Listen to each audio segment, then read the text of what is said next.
ഞാൻ മാതാവിൻ്റെ മധ്യസ്ഥത്തിൽ യേശുക്രിസ്തു നിന്നെ ആശീർവദിക്കുന്നു.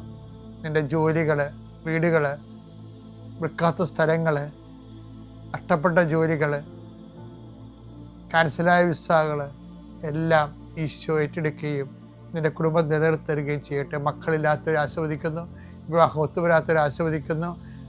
റബ്ബറിൽ നിന്നും, കേര കർഷകരിൽ നിന്നും, മത്സ്യത്തൊഴിലാളികളിൽ നിന്നും, തൊഴിൽ നഷ്ടപ്പെട്ടവരെയും വരുമാനം കുറഞ്ഞു പോയവരെയും കർത്താവിൻ്റെ നാമത്തെ ആശീർവദിക്കുന്നു.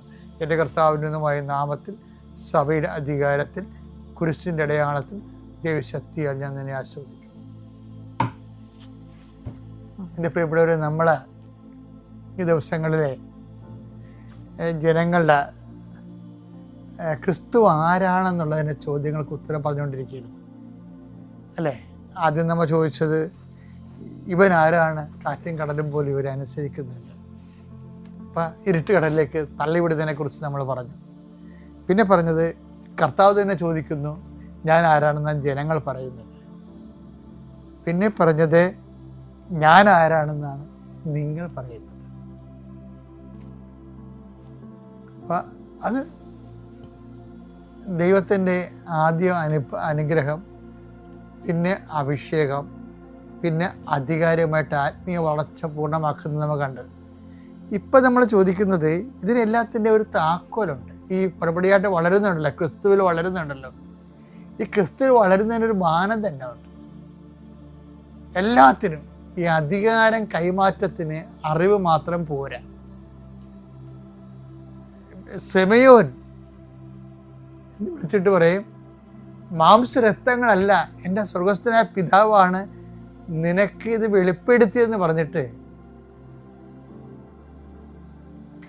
അവിടെ സ്വർഗരാജ്യ താക്കോൽ നിനക്ക് തരുമെന്ന് പറയും. മത്തായി 16:19 സ്വർഗരാജ്യത്തിന്റെ താക്കോലുകൾ നിനക്ക് ഞാൻ തരും. നീ ഭൂമിയിൽ കെട്ടുന്നതെല്ലാം സ്വർഗത്തിലും കെട്ടപ്പെട്ടിരിക്കും. അതാണ് വിഷയം. അവിടെ ഈ സെമയോൻ മാംസരക്തങ്ങളല്ല, എൻ്റെ സ്വർഗസ്ഥനായ പിതാവാണ് നിനക്കിത് വെളിപ്പെടുത്തിയതെന്നാണ്. അപ്പോൾ ആ വെളിപാട് വചനത്തിൽ അവൻ്റെ ക്രിസ്തുവിനെ കുറിച്ചൊരു അറിവ് കിട്ടുമ്പോൾ ഈശോ കൊടുക്കുന്ന ഒരു ഓഫറുണ്ട്. എന്താണ്? ആ സ്വർഗരാജ്യത്തിൻ്റെ താക്കോലുകൾ ഞാൻ നിനക്ക് തരും. അപ്പോൾ കൊടുത്തിട്ടില്ല, തരുമെന്നൊരു ഓഫർ കൊടുത്തിട്ടേ ഉള്ളൂ. അറിവിന് അങ്ങനെ ഒരു പ്രശ്നങ്ങളുണ്ട്. പക്ഷെ കൈ കിട്ടും, കോൺക്രീറ്റ് ആയിട്ട്, ടഞ്ചിബിളായിട്ട്, വൈറ്റ് ആൻഡ് ബ്ലാക്ക് ആയിട്ട്, ക്യാഷ് ആൻഡ് കൈൻഡ് ആയിട്ട് കൈ കിട്ടണമെന്നുണ്ടെങ്കിൽ 10 ദിവസം വേറെ